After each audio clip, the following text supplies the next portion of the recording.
Seguidores del humo, quédense a ver cómo preparo este taco. No se van a arrepentir. Mr. Chilaca. Vamos a poner diezmillo y después lo vamos a poner una camita de sazonador de tu preferencia.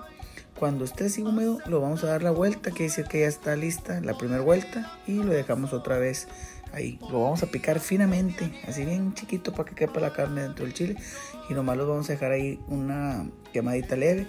Los vamos a abrir, a desvenar y les quitamos la cascarita. Le vamos a poner el queso, la carne, volvemos en tocino y otra vez van para el asador y le dejamos caer el sazonador de tu preferencia.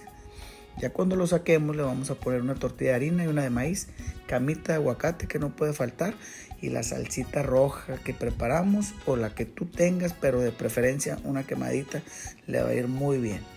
Ve nomás, ¿a poco no le quieres pegar un mordidón? Aviéntatelo.